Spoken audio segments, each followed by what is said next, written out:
What if the emotions you carry are not just yours, but echoes passed down like forgotten songs, playing quietly beneath the surface of your life? What if that anxiety you feel, the hesitation before every bold step, is not weakness, but a shadow asking to be seen, understood, and gently released? We are not isolated beings stumbling through chaos.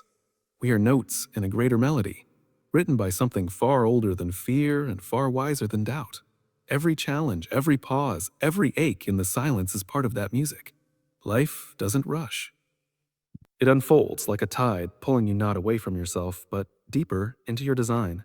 The emotion that holds you back is not your enemy, it is the doorway. And beyond it, a version of you that already exists, already whole, waiting for you to return. Because the moment you stop fearing your emotion and start honoring your path, the universe begins to move in harmony with your becoming. We're told to trust our emotions, to listen to that inner voice. A go with your gut. Follow your heart. We hear it all the time, especially when we're stuck, scared, or uncertain. And there's truth in that. Some emotions do point us towards something meaningful. They help us connect, empathize, protect what matters. But what nobody talks about, what, what nobody talks about, what most people miss, is that not all emotions are wise. Not all emotions are truth. Some of them are patterns. Some of them are inherited. Some are leftover fear that never got questioned. And if we blindly follow every emotion, we risk obeying the very thing that's been holding us back.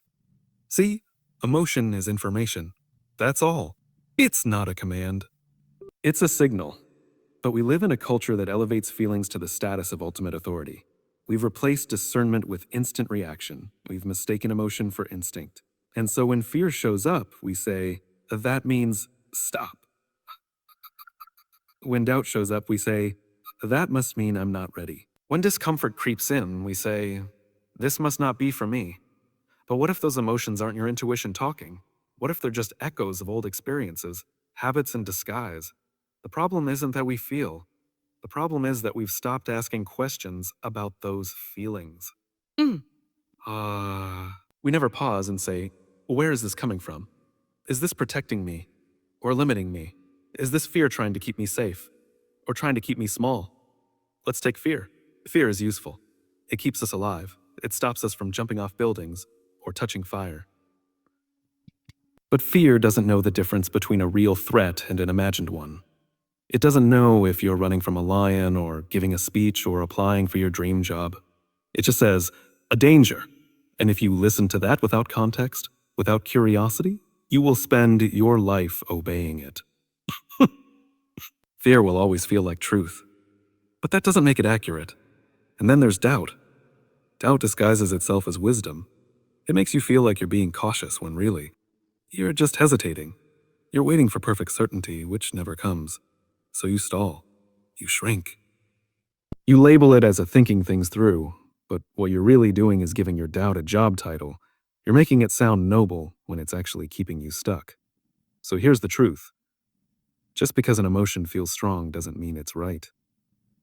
And the scary part? The longer we listen to the wrong emotion, the more it becomes part of our identity. We stop saying, I feel afraid, and we start saying, I'm just not that confident. We stop saying, I'm anxious right now, and we start saying, I'm just an anxious person. The emotion wins. It writes the story. The emotion wins. And we live inside that story like it's fact. But it's not fact. It's a decision we make over and over again. To believe the emotion instead of examining it. And I get it. It's hard. We want certainty. We want clarity. But if you're only moving when it feels right, you'll never build anything meaningful. Because the things that matter most in life, growth, impact, purpose, they don't come with comfort. They come with risk, with resistance, with emotions that scream, turn back. Even when you're heading exactly where you need to go. So instead of asking, what do I feel? Try asking, what is this emotion trying to tell me? Is it helping me grow? Or is it helping me stay the same? Because some emotions are wise, and some are wounds. Are wise, and some are wounds. And your job is to learn the difference. Look, courage doesn't mean you don't feel fear. It means you've learned not to obey it. Discipline doesn't mean you don't feel resistance. It means you show up anyway. Great leaders, great creators, great thinkers, They don't have fewer emotions. They've just built better filters. They've learned to pause before they react, to listen without being ruled, to feel everything but choose intentionally. That's what we're all capable of. That's the beginning of transformation. Not when your emotions go away, but when you stop letting the wrong ones drive the bus. You don't kill emotion by force. You kill it by clarity. You kill the ones that sabotage your potential by replacing them with better questions, better beliefs, better actions, slowly, consistently, intentionally, because feelings are not facts, and the emotion you trust without questioning might just be the one that's been holding your future hostage. So ask yourself, what emotion do I keep listening to? And what is it costing me? Because not all emotions are guidance. Some are traps wearing the mask of truth. And your job, your real job, is to stop following the one that's been lying to you. We all carry emotions we'd rather not deal with. All carry emotions we'd rather not deal with. Fear, shame, resentment, insecurity, sometimes even envy, disappointment, or grief. For most of us, the instinct is to push them down. Numb them, distract ourselves with work, with success, with busyness, because we were never really taught how to sit with them. We were taught how to outrun them. But here's the thing about emotion. It doesn't disappear just because you ignore it. It doesn't dissolve just because you smile through it. Avoided emotion doesn't vanish. It waits. It waits quietly beneath the surface. And when it's not acknowledged, it starts to shape the choices you make without you even realizing it. You start saying no to opportunities, not because they're wrong, but because the buried fear of failure is louder than your desire to grow. You hold back from love, not because you don't want it, but because the echo of past betrayal keeps whispering a don't get hurt again. You settle for less, not because you don't believe there's more, but because unprocessed disappointment tells you it's safer to expect nothing. And you tell yourself you're being logical, strategic, careful. But what's really happening is this. You're living a life shaped by the emotions you're unwilling to face.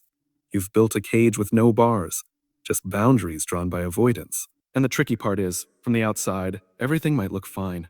You're functional. You're busy. Maybe even successful. But inside, you're shrinking. You're stuck in a loop of limitation.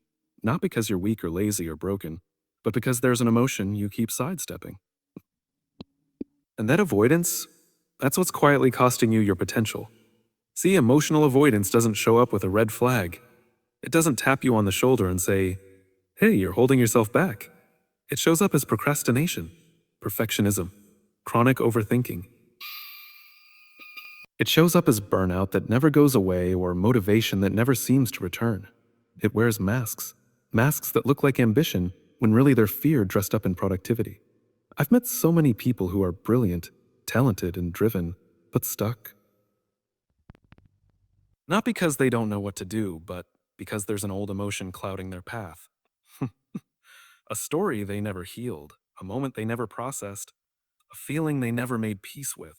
And so they move forward physically, but emotionally, they're still frozen at the point of impact. It's like trying to run a marathon with a pebble in your shoe. You could be the strongest runner in the world, but if you never stop to take it out, eventually it's going to slow you down. Avoided emotion is that pebble. It's small at first, easy to ignore, but over time, it affects everything. So what's the alternative? Do we just sit around feeling sad or afraid or ashamed all day? No, that's not the point. The point is this. Emotion that's faced becomes fuel. Emotion that's avoided becomes friction. When you acknowledge what you feel, not dramatize it, not suppress it, but simply sit with it, something powerful happens. You take back the power. You stop running, and you start understanding. And from understanding comes freedom. Think about it like this. If you never process the fear, you'll always follow it. If you never process the pain, you'll always protect yourself from anything that feels like it. But if you can face it, sit with it, and ask it what it's trying to teach you, it loses control over you.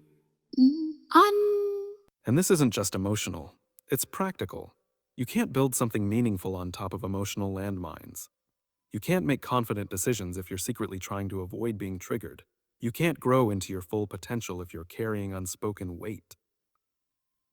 You are carrying unspoken. Because the mind doesn't forget, it just buries. And whatever's buried still drives you. just from the back seat.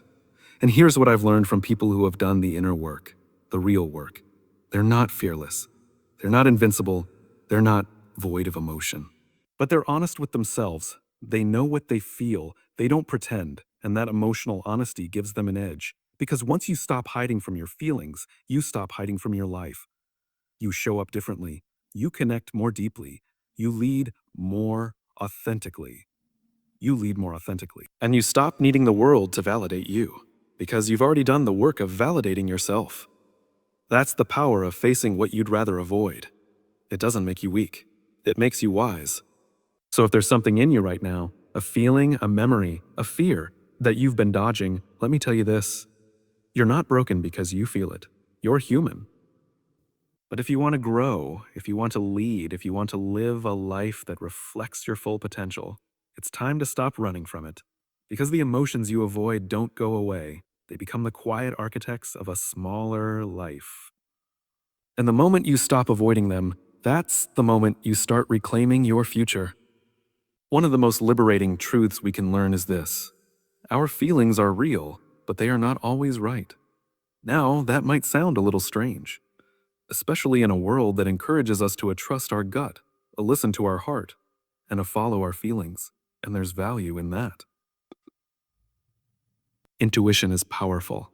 Emotion is human. But there's also a catch. And if we don't understand that catch, we can easily mistake emotional reactions for grounded decisions. And that gap, that confusion between what we feel and what's actually true, that can quietly sabotage our progress. Because here's what happens. A feeling shows up. Maybe it's fear, maybe it's anger, maybe it's shame. And we assume that because we feel it so strongly, it must be telling us the truth. But feelings aren't facts. They're signals, they're responses. Sometimes they point to truth. Sometimes they point to trauma. And learning the difference is the key to unlocking our potential. Let me explain. Imagine you walk into a room and suddenly feel like you don't belong. Oh, like you don't belong. Like everyone's smarter, more qualified, more confident than you. Feeling is real, but is it right? Is it based in truth, or is it rooted in a story you've told yourself over the years? Maybe something you were taught, or something someone once said, or a failure that you've never quite forgiven yourself for. You see, emotions are deeply shaped by our past. They don't just show up randomly. They're influenced by patterns, memories, and past experiences, some of which we've never examined. So that voice in your head that says, I'm not good enough, judge me, or I'm not ready, it's not some divine inner wisdom. It might just be an echo from the past. The danger is when we start confusing that voice with reality, when we let temporary emotions steer permanent decisions, when we let a moment of doubt convince us to play small, when we feel discouraged and assume we're not cut out for the thing we actually want most. And again, this doesn't make us weak. It makes us human. But it also means we have a responsibility to pause, to check in, to question the feeling before we obey it. That moment of pause, that's where emotional maturity lives. That's where we learn to feel everything, but follow only what aligns with truth. And that's a skill. It takes practice. It takes self-awareness. It takes the courage to say, just because I feel afraid doesn't mean I'm in danger. Or just because I feel rejected doesn't mean I'm unworthy. Or even, just because I feel stuck doesn't mean there's no way forward. That's where leadership begins, inside. That's where growth starts. Not by avoiding our feelings, not by suppressing them, but by listening to them without letting them lead. And this applies everywhere. In business, it applies everywhere. In business, in relationships, in creativity. Think of how many missed opportunities, broken partnerships, or abandoned dreams were the result of someone mistaking a strong emotion for a solid truth. They felt hurt, so they cut ties. They felt doubt, so they gave up. They felt small, so they never started.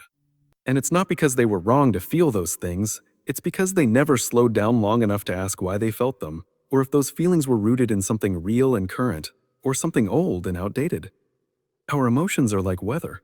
They pass through, sometimes clear, sometimes stormy, but we don't cancel our plans every time it rains. We prepare, we adjust, we carry an umbrella. In the same way, when heavy emotions show up, we don't have to let them dictate the whole direction of our life. We just have to acknowledge them and make choices based on deeper principles, not just passing moods. Because when we stop treating feelings like facts, we start leading with clarity. We gain the ability to say, yes, I feel scared, but I'm still going to show up. Or I feel uncertain, but I've done the work. I trust the process. Or even, I feel unworthy, but I know that's just a wound talking, not the truth of who I am. This doesn't happen overnight. It's not about turning off emotion. It's about turning toward it with wisdom, curiosity, and the willingness to challenge the stories we've inherited from fear, from trauma, from the past. And the more you do this, the more confident you become, not because you feel confident all the time, but because you no longer believe every feeling that shows up. That's real confidence. That's emotional integrity. That's where true strength is built. Watch this. So if you're wrestling with emotions that feel heavy, or if you've let fear or doubt lead the way for too long, we may offer you this. You don't have to fight your emotions. Just don't follow the ones that were never meant to lead. Because your potential isn't limited by what you feel, it's limited by what you believe about what you feel. And once you learn to tell the difference, you stop being a passenger in your life and start becoming the one who drives it forward. There's this one emotion that's incredibly sneaky. It hides itself well. It doesn't come in with loud alarms or flashing warnings. It often arrives quietly when we're tired, discouraged, or feeling misunderstood. And it tells us, it's okay. You've been through so much. You deserve to stay here, to feel this way, to let go just a little longer. That emotion is self-pity. And if we're not careful, it becomes a comfortable place to stay. A mental couch we sink into where we don't have to stretch, risk, or reach. It feels safe. It feels justified. But it's a trap. Now, let me be clear. Acknowledging your pain isn't the problem. We all need space to feel. We all need grace on the hard days. But the danger of self-pity is that it doesn't stop at empathy. It seduces us into staying stuck. It takes real wounds and adds a story that keeps us from healing. It says, you're the victim. And maybe it's better if you stay right there. And when we believe that story, when we let it define us, we begin to shrink. We stop taking ownership. We stop showing up. We blame circumstances, other people, the world. And sometimes, rightfully so, sometimes the world really has been unfair. But if we let that be the whole story, we give away all our power to change it. You see, self-pity turns our pain into an identity. It convinces us that we are the disappointment, the failure, the one who never gets the break. And once that identity takes root, it colors how we see everything. Opportunities feel like threats. Challenges feel like punishments. Growth feels impossible. And the most dangerous part? It feels comfortable. Because when you're in self-pity, you don't have to try. You don't have to risk failing again. You don't have to face uncertainty. You just stay where you are, and your brain loves that. It loves the predictability. It says, see, if we don't move, we can't get hurt again. But what it doesn't tell you is that staying there costs you everything. Your growth, your peace, your momentum, your vision, your joy. Self-pity numbs the pain, yes, but it also numbs your potential. The real tragedy isn't the hard thing that happened to you. It's when that hard thing becomes the reason you stop becoming who you were meant to be. And I get it. Sometimes we don't even know we're doing it. It starts as just wanting to be understood, wanting someone to recognize how hard it's been. That's human. That's healthy. But if we linger there too long, if we let it become our home instead of our checkpoint, it starts writing the story for us. And the story it writes is always smaller than the one we're capable of living. So what do? How do we break the loop? We start with radical honesty. Not judgment. Not judgment. Not shame. Just honesty. There's signals trying to tell you something important. Fear might be pointing to an area of growth. Sadness might be reminding you of what matters. Anger might be alerting you to a boundary that's been crossed. Even shame has something to teach you. If you're willing to listen without letting it define you, and that's the key. It's not about being ruled by your emotions. It's about being in relationship with them, about understanding them, about asking, what is this emotion trying to show me?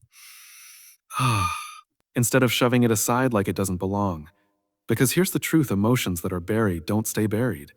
They bleed into your work, into your relationships, into the way you lead, love, and live. Suppression doesn't erase emotion. It just ensures that it shows up somewhere else, uninvited and unchecked. Now, does that mean you should fall apart in every meeting or spill your guts to every person who asks how you're doing? Of course not.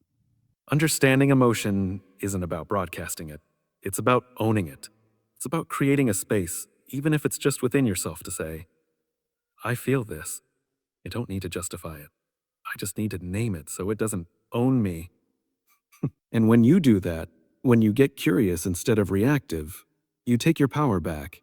You begin to lead from a place of groundedness, not defensiveness. You stop running from your humanity and start learning how to channel it into something useful. One of the most powerful things you can do in a moment of emotional overwhelm isn't to fight it, it's to pause and breathe, to name what's there, and then to ask, what do I need right now that aligns with who I want to become? That's emotional leadership. That's self-responsibility. Self-responsibility. That's real strength. And let me tell you something you might not hear often enough. Your emotions don't make you fragile. They make you real. And being real is what creates connection. It's what builds trust. It's what people actually follow. No one is inspired by someone who pretends to have it all together. They're inspired by someone who shows them what it looks like to keep going even when they don't. Someone who says, I've been there too, and means it. Someone who models what it looks like to feel and still lead. If you want to build resilience, not fake confidence, but true resilience, it starts here. With emotional honesty, with letting go of the illusion that strength is silence. Because real strength is presence. Real strength is integration. Real strength is knowing what you feel and choosing how you respond. And if you've been carrying unspoken weight, if you've been powering through without pause, maybe it's time to stop asking yourself to be invincible and start asking yourself to be real. Because we don't grow when we suppress what we feel, we grow when we learn to feel without letting it break us. And that is what makes us unshakable.